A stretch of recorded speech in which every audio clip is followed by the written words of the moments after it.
चला मंडळी, आज बनवूयात बकरा ईद स्पेशल मटन बिर्याणी, जी बनवायला अगदी सोपी आहे आणि अगदी परफेक्ट बनून तयार होणार आहे। मटन बघू शकता किती छान शिजलेलं आहे आणि सोबत राईस सुद्धा अगदी खिले बनलेले आहेत। बनवायला सोपी आहे, स्टेप बाय स्टेप आपण रेसिपी पाहणार आहोत, त्यामुळे व्हिडिओ शेवटपर्यंत पहा। तर सुरुवात करूयात आपण बिरिस्तापासून। बिरिस्ता म्हणजे काय फार लोकांना समजत नाही, तर बिरिस्ता म्हणजे तेलामध्ये तळलेल्या कांद्याला बिरिस्ता म्हणतात। तर अर्धा कप तेलामध्ये इथं मी 5 कांदे अगदी बारीक पातळ चिरून घेतलेले आहेत आणि मीडियम फ्लेमवरती छान असं गोल्डन कलर येऊपर्यंत तळून घेतलेला आहे। तळून झाल्यानंतर एका पेपरवरती ते पसरवून ठेवायचं, म्हणजे अगदी कुरकुरीत कांदा बनून तयार होतो आणि तोच आपला बिरिस्ता।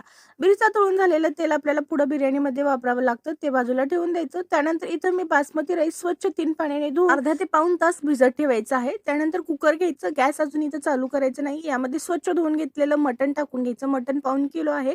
त्यानंतर यामध्ये हळद, मीठ, धना पावडर 2 चमचे, जिरे पावडर 1 चमचा आणि लाल तिखट 2 चमचे टाकून घ्यायचं। त्यानंतर बिर्याणीसाठी एक स्पेशल मसाला बनवायचा, धणे 2 चमचे, बडीशेप 1 चमचा, शाही जिरा 1 चमचा, दालचिनी, लवंग, बदाम फूल, जिरा 1 चमचा, मोठी वेलची 1 आणि हिरवी वेलच्या 2 मिक्सरमध्ये बारीक वाटून तो मसाला यामध्ये टाकून घ्यायचा। काही खडे मसाले टाकलेले आहेत, या सगळ्यांची डिटेल तुम्हाला डिस्क्रिप्शन बॉक्समध्ये भेटेल। त्यानंतर हिरवी मिरची, पुदिना, कोथिंबीर, लसूण आल्याची पेस्ट, लिंबाचा रस टाकून घ्यायचा आणि आता यामध्ये तळलेला कांदा टाकून घ्यायचा, म्हणजे ज्याला आपण बिरिस्ता म्हणतो। सगळा बिरिस्ता इथं वापरायचा नाही, यामधला थोडासा बिरिस्ता नंतर लेअरिंगसाठी शिल्लक ठेवायचा। कांदा तळून राहिलेला तेल यामध्ये टाकून घ्यायचं, अर्धा कप दही टाकून घ्यायचं आणि सगळा मसाला अगदी व्यवस्थित असं मिक्स करून घ्यायचं, मटणाला व्यवस्थित असं लावून घ्यायचं। त्यानंतर यामध्ये पाणी वगैरे टाकायचं नाही, कुकरचं झाकण लावून मध्यम गॅसवरती फक्त 2 शिट्ट्या करून घ्यायच्या आहेत, म्हणजे जसं आपल्याला मटण हवं आहे त्यानुसार मटण शिजतं। जवळजवळ 60 ते 70% मटण इथं शिजवायचं आहे, जास्त शिजवायचं नाही। आणि बघू शकता 2 शिट्ट्यामध्ये अगदी परफेक्ट असं मटण शिजून तयार झालेलं आहे। आता हे शिजलेलं मटण आपण बाजूला ठेवून देऊयात आणि त्यानंतरची पुढची प्रोसेस करूयात।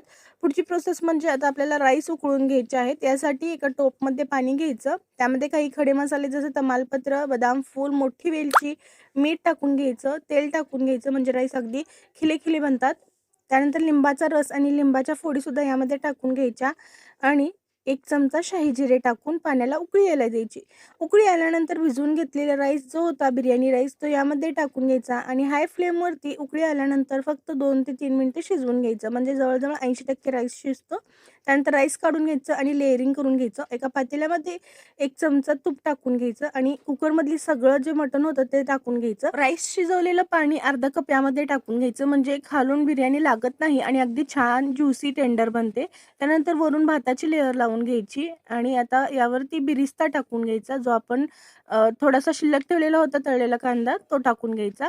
कोथिंबीर, पुदिना बारीक चिरलेला टाकून घ्यायचा, 1 चमचा तूप टाकून घ्यायचं आणि इथं मी 1 चमचा केवडा वॉटर टाकलेला आहे, नसेल तर स्किप करू शकता, पण खुशबू छान येते केवड्या वॉटरने। आणि यामध्ये आता थोडंसं ऑरेंज कलर टाकलेला आहे। आता झाकून जवळजवळ 15 मिनिटे याला बारीक फ्लेमवरती दम देऊन घ्यायचा आहे।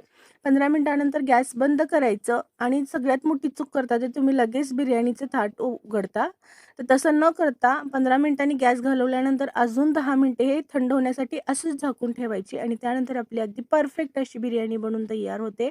नक्की एकदा ही ट्रिक ट्राय करून पहा। गॅस बंद केल्यानंतर तुम्ही जर लगेच बिर्याणीचं झाकण उघडत असाल तर ही चूक बंद करा आणि गॅस बंद केल्यानंतर जवळजवळ 10 ते 15 मिनिटानंतर बिर्याणीचं झाकण उघडा, तुमची अगदी परफेक्ट अशी बिर्याणी बनून तयार होते, मऊ, सॉफ्ट, ज्युसी।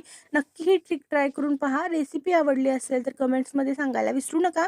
नेक्स्ट रेसिपी कोणती हवी आहे ती देखील कमेंट्समध्ये सांगा। नेक्स्ट रेसिपी तुम्हाला जर तवा मटन फ्राय हवी असेल तर कमेंट्समध्ये सांगा, किंवा दुसरी हवी असेल तर ती सुद्धा कमेंट्समध्ये सांगायला विसरू नका। आणि व्हिडिओ कुठून पाहता हे देखील नक्की कळवा, म्हणजे मला सुद्धा कळेल की माझा व्हिडिओ कुठेपर्यंत पोहोचला आहे ते। वेळात वेळ काढून व्हिडिओ पाहिला त्याबद्दल धन्यवाद।